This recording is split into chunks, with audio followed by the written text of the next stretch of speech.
हमारे देश में एक फैशन सा हो गया है, सारी पार्टियां, बड़े बड़े लोग इसकी चर्चा करते हैं ईज ऑफ डूइंग बिजनेस, कि बिजनेस करने को, व्यापार करने को सरल कैसे किया जाए। कहते तो सारे हैं, चुनाव के पहले बड़े बड़े भाषण भी होते हैं, करता कोई नहीं है। क्योंकि अगर बिजनेस व्यापार करने को आसान कर दिया तो रिश्वतखोरी कहां से आएगी, भ्रष्टाचार कैसे चलेगा। आम आदमी पार्टी की सरकार ने पिछली बार भी 49 दिनों के अंदर व्यापारियों के ऊपर रेड राज बंद किया था। इसीलिए वही व्यापारी जो नॉर्मली भाजपा का वोट बैंक माने जाते हैं, इन चुनावों में उन्होंने जम के आम आदमी पार्टी को वोट दिया। अब सरकार बनने के तुरंत बाद व्यापारियों के लिए 2 कॉन्क्रीट स्टेप सरकार ने उठाए। एक तो फिर से रेड राज बंद किया। अधिकारियों को साफ साफ कहा गया है कि जब तक उनके पास स्पेसिफिक इंफॉर्मेशन ना हो, ये सारी रूटीन की जो रेड होती हैं, हर हफ्ते जो रेड की जाती हैं, वो सारी रेड बंद होनी चाहिए। और दूसरा, जो ये वैट अमेंडमेंट बिल माननीय वित्त मंत्री जी ने प्रस्तुत किया कि पहले व्यापारियों को मार्च के महीने में फोर्स किया जाता था रिफंड लेने के लिए, अब ये रिफंड कैरी फॉरवर्ड किया जा सकता है। इससे भी व्यापारियों के अंदर एक हर्ष की लहर दौड़ी है पूरे दिल्ली के अंदर। हम इस मुहिम को जारी रखेंगे। दिल्ली के व्यापारियों के लिए हम व्यापार करना सरल करते जाएंगे, रेड राज बंद करेंगे। हम एक बहुत बड़ा इंफॉर्मेशन नेटवर्क बनाने जा रहे हैं। व्यापारियों के व्यापार के बारे में ज़्यादा से ज़्यादा तकनीकी का इस्तेमाल करके, कंप्यूटराइजेशन का इस्तेमाल करके इंफॉर्मेशन नेटवर्क बनाया जाएगा और व्यापारियों के बारे में इंफॉर्मेशन ली जाएगी। और किसी व्यापारी को सरकारी दफ्तर में आने की ज़रूरत नहीं है। सरकारी दफ्तर में बुलाएंगे तो उनको दिखाएंगे कि ये आपका सबूत है कि आपने ये टैक्स की चोरी की है। उसके अलावा उन्हें कोई तंग करने की हमें ज़रूरत नहीं है। लेकिन अब मैं दिल्ली के व्यापारियों से भी निवेदन करना चाहता हूं कि वो कंधे से कंधा मिला के सरकार की भागीदारी करें। जैसा मैंने पहले भी कहा था, पिछली सरकारें जो थी, चाहे किसी पार्टी की रही हो, वो भ्रष्टाचार में डूबी हुई थी। अब आप, इसलिए कई व्यापारियों को लगता था कि क्यों पैसे दें, हम क्यों टैक्स दें, हमारा टैक्स तो चोरी हो जाता है। कई सारे व्यापारी हैं, उनसे जब मैं बात किया करता था, वो कहते थे जी धर्मशाला बनवा देंगे, मंदिर बनवा देंगे, मस्जिद बनवा देंगे, लेकिन सरकार को पैसा क्यों दे, सरकार का पैसा तो सारे नेता और अफसर मिलकर चोरी कर लेते हैं। मैं उनको यकीन दिलाना चाहता हूं कि आपके एक एक पैसे से आप ही का विकास करेंगे, एक भी पैसा हम चोरी नहीं होने देंगे। आप जब टैक्स देते हैं सरकार को, तो इसे आप देशभक्ति का काम मानिए, इसे आप धर्म का काम मानिए। जैसे आप धर्मशाला में पैसा लगाते हैं, मंदिर में पैसा लगाते हैं, मस्जिद में पैसा लगाते हैं, इसलिए अब टैक्स को देने को भी आप पुण्य का काम मानिए, आप देशभक्ति का काम मानिए। मैं अभी थोड़े दिन पहले वैट कमिश्नर साहब से बात कर रहा था, तो उन्होंने मुझे बताया कि दिल्ली के अंदर लगभग 10 लाख व्यापारी हैं, लेकिन उनमें से केवल 1200 से भी कम व्यापारी 75% से ज्यादा वैट देते हैं। यानी कि बाकी सारे 10 लाख व्यापारी मिलकर 25% वैट देते हैं।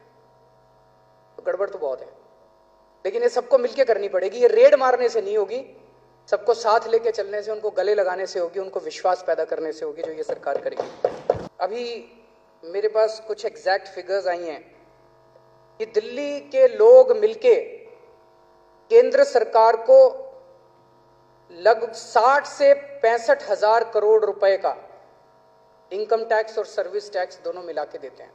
60 से 65 हजार करोड़ रुपए के बीच का।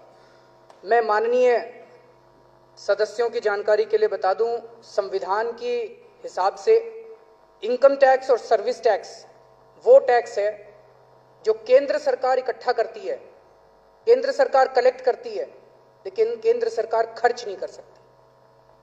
इनकम टैक्स और सर्विस टैक्स को केंद्र सरकार कलेक्ट करके उसको सारे राज्यों के बीच में बांटती है।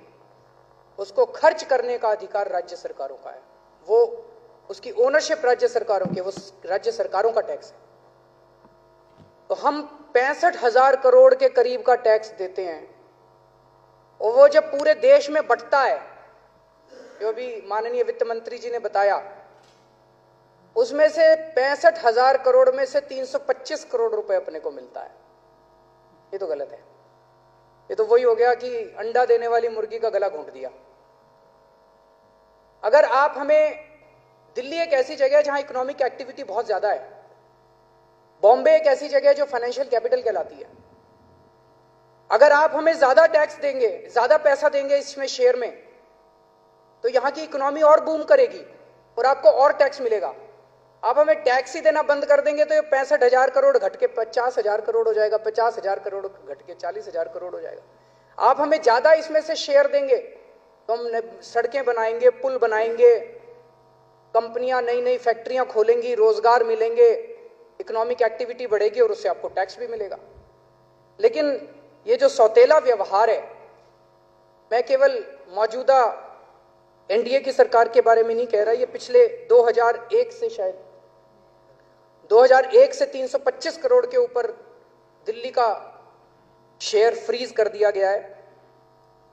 मुझे लगता है ये गलत है, इसको खोला जाए और दिल्ली का जो शेयर है सेंट्रल टैक्सेस में, अगर हम 65,000 करोड़ दे रहे हैं, उसका कुछ तो दे दो हमको, 10% दे दो, 5% दे दो, कुछ तो दे दो हमको, 6,000 करोड़ दे दो, 7,000 करोड़ कुछ तो दे दो। 325 करोड़ रुपए तो एक तरह से दिल्ली के लोगों को भीख देने के बराबर है। उसके बाद कल वित्त मंत्री जी ने बताया 600 करोड़ रुपए केंद्र सरकार को देने थे हमें दिल्ली के स्थानीय निकायों के लिए, एमसीडी के लिए, उन्होंने वो भी नहीं दिए। वो ही दे दो, हम आपको दे देंगे सर। तो वो 600 करोड़ भी नहीं दिए उन्होंने। अब जैसा कि हमारी माननीय सदस्य अलका लांबा जी ने सुझाव दिया, मुझे वो सुझाव बड़ा अच्छा लगा। हम सारे जने चलते हैं, हम सब लोग चलते हैं, आप लोग भी चलिए, 7 एमपीज को लेके चलते हैं और आपके सभी काउंसलर्स को लेके चलते हैं, और हम केंद्रीय वित्त मंत्री जी के पास जाके कहते हैं, भाई बीजेपी वाले भी आ गए, कांग्रेस वालों को भी ले चलते हैं और आम आदमी पार्टी वाले भी आ गए, आप हमको पैसा ऐसा ऐसा दे दीजिए। मेरे पास एमसीडी के तीनों मेयर आए थे, उन्होंने कहा जी घाटा हो गया, सैलरी नहीं दे पा रहे, थोड़ा सा पैसा दे दीजिए। मैंने कहा जी हम कहां से घाटक पैसा दे दें, पिछली बार तो मैंने कहा जी हम कहां से दे दें, पिछली बार अच्छी खासी सरकार छोड़ के गए थे, फायदे में सरकार छोड़ के गए थे, लेकिन पिछले 1 साल के अंदर आपने 4,500 करोड़ का रेवेन्यू शॉर्टफॉल है टारगेट से, एमसीडी को घाटे में कर दिया, दिल्ली सरकार को घाटे में। वो कहते हैं ना, कईयों का जहां हाथ लगा दे वहीं घाटा हो जाता है। तो बीजेपी, भारतीय जनता पार्टी जिस सरकार को, जिस ऑर्गेनाइजेशन को हाथ लगा दे वहीं घाटा हो जाता है। गंभीरता मैं ये कहना चाहता हूं कि अगर घाटा हुआ तो सर जवाबदेही तो आपकी है, आपको उसकी जिम्मेदारी तो लेनी पड़ेगी। ये नहीं कि, और एमसीडी तो आप चला रहे हो सर, 4,350 करोड़ रुपए आप कह रहे हो ना घाटा, तो 2 महीने से तो आप रिकवरी क्यों नहीं किया आपने? आप बताइए, ये आरी जो बनती है क्यों बनती है, और फाइनल एफर्ट्स क्यों होते हैं? 31 मार्च से पहले के जो एफर्ट्स है वो कहां हुए? मैं ये कहना चाहता हूं अपने सभी माननीय सदस्यों से कि जब विपक्ष बोले तो हमें उसमें इंटरफेयर नहीं करना चाहिए, और माननीय विपक्षी दलों से भी कहना चाहता हूं कि जब हम बोलें तो आप भी इंटरफेयर मत कीजिए। तो उनको जिम्मेदारी तो लेनी पड़ेगी, एमसीडी को अपने लॉस की जिम्मेदारी तो लेनी पड़ेगी। बड़े दुख के साथ कहना पड़ रहा है कि आज सुनने में आ रहा है कि दिल्ली के हर मार्केट के अंदर दुकानों को सील किया जा रहा है। एमसीडी वाले जा रहे हैं और उनको सील कर रहे हैं और कह रहे हैं कन्वर्जन चार्ज दो नहीं तो तुम्हारी दुकान बंद कर देंगे। ये ईज ऑफ डूइंग बिजनेस है, ऐसे व्यापार चलाया जाता है। सारे व्यापारियों को बंद कर दोगे तो फिर कहां से टैक्स आएगा और कहां से व्यापार चलेगा, कहां से इकोनॉमी चलेगी। हम इसकी घोर निंदा करते हैं और हम चाहते हैं कि ये कहना चाहता हूं कि अगर एमसीडी नहीं चल रही, भाजपा इस्तीफा दे दे, आम आदमी पार्टी 1 साल के अंदर एमसीडी को हम फायदे में लाके दिखा देंगे। एमसीडी को फायदे में चलाएंगे, सबको टाइम पे तनख्वाह देंगे। और एमसीडी को क्यों नहीं चल रही एमसीडी फायदे के अंदर? घोर भ्रष्टाचार है। भ्रष्टाचार खत्म कर दो, भ्रष्टाचार खत्म कर दो, देखो बीजेपी एमसीडी फायदे के अंदर चलने लग जाएगी। एक हम लोगों ने वादा किया था चुनाव के दौरान कि हम बिजली और पानी की सब्सिडी देंगे, बिजली और पानी के बिल कम करेंगे। हमने अपना वादा पूरा किया, लेकिन कुछ लोगों को तकलीफ है कि हमने सब्सिडी क्यों दी।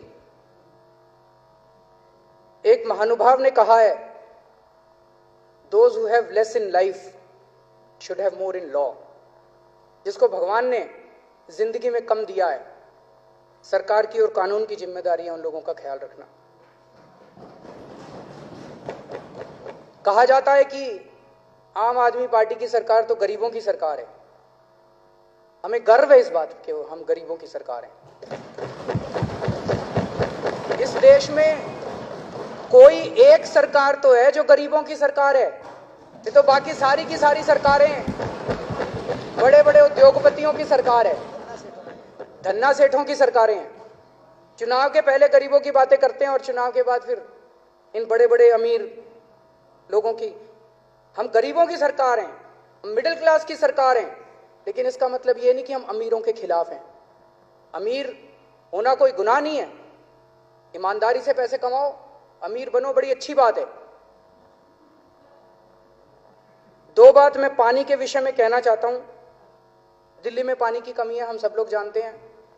19 दिसंबर 2014 जो अभी दिसंबर गया है, उसको दिल्ली हाईकोर्ट का एक ऑर्डर आया।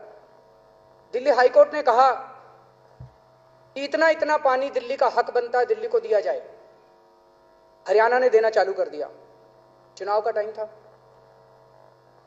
जैसे ही एग्जिट पोल आने लगे और 10 फरवरी को नतीजे आए, हरियाणा ने पानी कम कर दिया। ये तो ठीक नहीं है, ये तो गलत है। राजनीति पानी से तो कम मत करो, कम से कम राजनीति।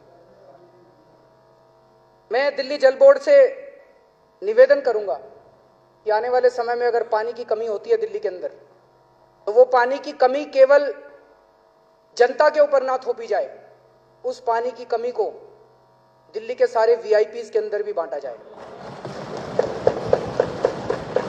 मेरे घर की भी कमी करो पानी की। राष्ट्रपति महोदय और प्रधानमंत्री महोदय अस्पताल, एम्बेसी जो 24 घंटे वाली है वो छोड़ देते हैं। बाकी चाहे केंद्रीय मंत्री हो, चाहे हमारे मंत्री हो, चाहे जो मर्जी हो, सबको पानी की कटौती सबके यहां लगनी चाहिए। हम लोग